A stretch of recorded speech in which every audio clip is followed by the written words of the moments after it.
यहाँ पे हम लोग वन पीस की एक्सप्लेनेशन वीडियो बनाते हैं। अगर आप लोगों को एक्सप्लेनेशन वीडियो देखना है तो लिंक डिस्क्रिप्शन में जाके एक बार विज़िट कर लीजिएगा। बहुत ज़्यादा प्रैक्टिस करने की वजह से लूफ़ी हमेशा ही अपने गियर 1 पे रहता है। हमें गियर 2 सबसे पहले एनबीस लॉबी में दिखाया गया था। ब्लूनो को हराने के लिए लूफ़ी अपने ब्लड प्रेशर को इंक्रीज़ कर देता है और अपने पैरों को पंप की तरह इस्तेमाल करता है, जिससे उसके बॉडी का मेटाबॉलिक रेट बहुत ज़्यादा इंक्रीज़ कर जाता है। उसकी बॉडी का टेम्परेचर भी इंक्रीज़ कर जाता है और स्वेट जो इसके बॉडी से बाहर निकलता है वो इस हाई टेम्परेचर की वजह से एवोपरेट होने लगता है, जिस वजह से हमें कूल सा स्टीमी इफेक्ट दिखाई पड़ता है।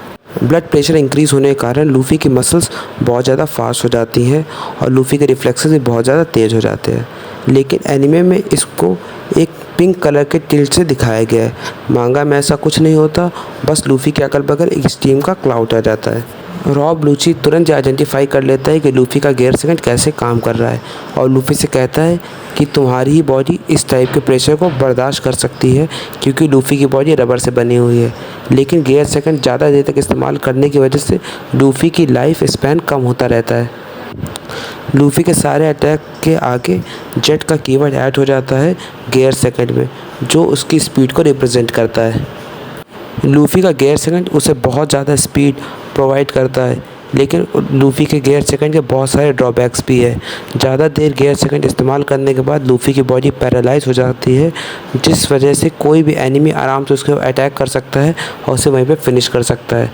एनबीस लॉबी में भी रॉब लूची को हराने के बाद लूफ़ी की बॉडी कुछ टाइम के लिए पैरालाइज हो जाती है और रॉबिन को उसको अपनी पावर की मदद से उठाना पड़ता है।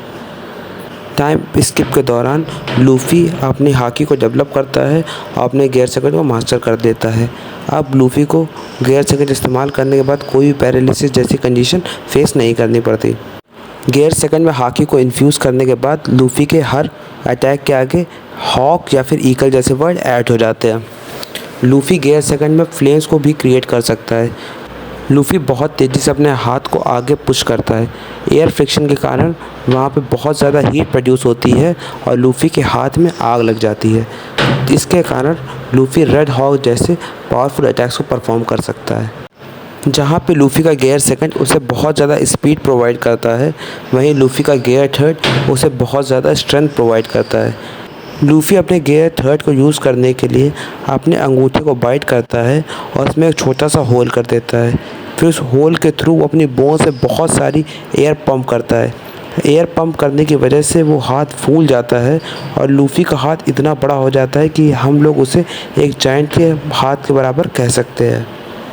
ये अटैक भी यूनिकली लूफ़ी ही इस्तेमाल कर सकता है कि लूफ़ी की गम एबिलिटीज़ उसको अपने हाथ को स्ट्रेच करने की पावर देती है। लूफ़ी अपनी बोन्स को भी किसी बलून की तरह फुला सकता है।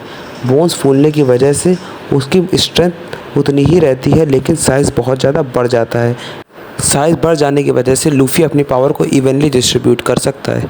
इसका बहुत बड़ा एग्जांपल हम लोगों ने एम्पल डाउन में देखा था, किस तरीके लूफ़ी ने गियर 3 का इस्तेमाल करके सीधा एम्पल डाउन की वॉल्स को एक पंच में ही ब्रेक डाउन कर दिया था। गियर 2 की तरह लूफ़ी के गियर 3 में भी कुछ बहुत बड़े ड्रॉबैक्स हैं। लूफ़ी अपने गियर 3 को जितनी देर तक इस्तेमाल करता है और जैसे ही वो एयर रिलीज़ करता है अपनी बॉडी से, उसका साइज़ बहुत ज़्यादा छोटा हो जाता है। इतने छोटे साइज़ की वजह से कुछ भी परफॉर्म नहीं कर सकता। सबसे बेहतर आइडिया उसके लिए ये होता है कि वो एस्केप करे और कहीं जाकर छुप जाए। और सबसे ख़तरनाक बात तो ये होती है कि उसको उस छोटे वाले स्टेज में उतनी ही देर तक रहना पड़ता है जितनी देर तक वो गियर 3 में रहा होगा। टाइम स्किप के दौरान लूफ़ी ने बहुत मेहनत करी अपने ऊपर और अपने इस ड्रॉबैक को ओवरकम कर लिया।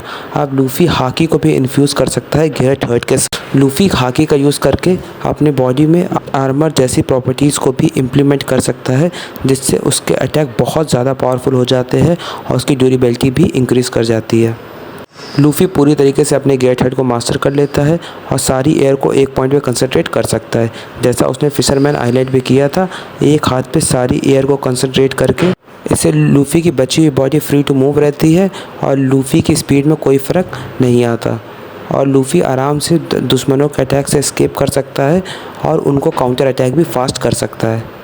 टाइम स्किप के दौरान लूफ़ी ने बहुत ज़्यादा प्रैक्टिस करी और एक नए गियर को डिस्कवर किया। ये गियर उसको स्पीड और स्ट्रेंथ दोनों प्रोवाइड करता था। लूफ़ी ने हाकी का यूज़ करके अपनी बॉडी को और ज़्यादा स्ट्रेंथ कर दिया। बाकी गियर्स से अलग ये गियर कंप्रेशन में बेस्ड था। बाकी गियर्स में लूफ़ी एयर अपनी बॉडी में पंप करता था और इसमें एयर पंप करने के बाद उसे कंप्रेस कर देता था, जिससे वो एरिया बहुत ज़्यादा सॉलिड हो जाए। कंप्रेस होने के बाद भी लूफ़ी की रबर एबिलिटीज़ में कोई भी फ़र्क नहीं पड़ता था।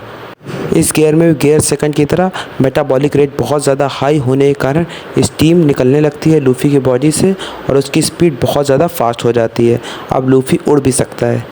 गियर 5 कंप्रेशन में बेस्ड होने की वजह से लूफ़ी अपने लॉन्ग रेंज अटैक्स को सेक्रीफाइस कर देता है, लेकिन लूफ़ी की स्पीड इन सारी चीज़ों को टैकल करती है और लूफ़ी बड़े आराम से अपने एनिमीज़ के पास उड़ के पहुँच सकता है। लूफ़ी का बाउंस मैन बहुत ज़्यादा हैवी होने के कारण हमेशा ही उछलता रहता है, जो उसे बहुत ज़्यादा अनस्टेबल फॉर्म बनाता है लूफ़ी के लिए। फिर हमें लूफ़ी के गियर 4 का एक नया फॉर्म दिखाया जाता है, जिसका नाम होता है स्नेक मैन।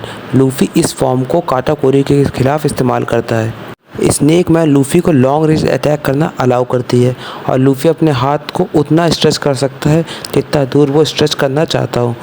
बहुत ज़्यादा लॉन्ग रेंज होने की वजह से गियर 4 स्नेक मैन अपनी पावर और ड्यूरेबिलिटी को डिक्रीज़ कर देता है, लेकिन किसी फास्ट अपोनेंट के खिलाफ स्नेक मैन बहुत ज़्यादा इफ़ेक्टिव हो सकता है। लूफ़ी के बाकी सारे गियर्स की तरीके ही गियर 4 के बहुत सारे ड्रॉबैक्स होते हैं। गियर 4 में लूफ़ी हाकी का यूज़ करता है और हम सबको पता है कि कोई भी आदमी हाकी का यूज़ कुछ लिमिटेड टाइम तक के लिए ही कर सकता है। जैसे ही लूफ़ी गियर 4 से बाहर आता है, उसकी हाकी वीक पड़ जाती है और उसे कम से कम 10 मिनट टाइम चाहिए खुद को रिकवर करने के लिए और फिर से गियर 4 को यूज़ करने के लिए। इस टाइम के बीच में लूफ़ी बहुत ज़्यादा वीक हो जाता है और कोई भी एनिमी आराम से लूफ़ी को डैमेज प्रोवाइड कर सकता है। अभी तक एनीमे में लूफ़ी के गियर 5 को इंट्रोड्यूस नहीं किया गया, लेकिन कॉमिक बुक में हम लोग लूफ़ी के गियर 5 को देख चुके हैं। लूफ़ी का गियर 5 बाकी के लूफ़ी के गियर से बहुत ज़्यादा डिफरेंट है। लूफ़ी का गियर 5 उसकी रबर की प्रॉपर्टी से बेस्ड नहीं है। हम सबको ये लगता था कि लूफ़ी का डेविल फ्रूट गम नोमी है, लेकिन वानो आर्क में हम लोग को पता चलता है कि रियलिटी में लूफ़ी का डेविल फ्रूट हिटोनोमी है, जो कि एक मिथिकल जोवन टाइप है। लेकिन लूफ़ी का डेविल फ्रूट मिथिकल जोवन होने के बाद भी एक पैरामीशिया की तरह बिहेव करता है। अगर लूफ़ी के अवेकन डेविल फ्रूट की पावर बताई जाए तो उतनी है जितनी आदमी सोच सकता है। लूफ़ी की इमेजिनेशन जहाँ तक जा सकती है वहाँ तक लूफ़ी की पावर एक्सटेंड करती है। लूफ़ी चाहे तो खुद में ही एक जायंट के बराबर बड़ा हो सकता है बिना कोई एयर पंप करे, जैसे वो गियर 3 में करता है। लूफ़ी जिस चीज़ को भी छुए उस चीज़ को रबड़ में बदल सकता है और इसमें लिविंग ऑब्जेक्ट्स भी इंक्लूड होते हैं।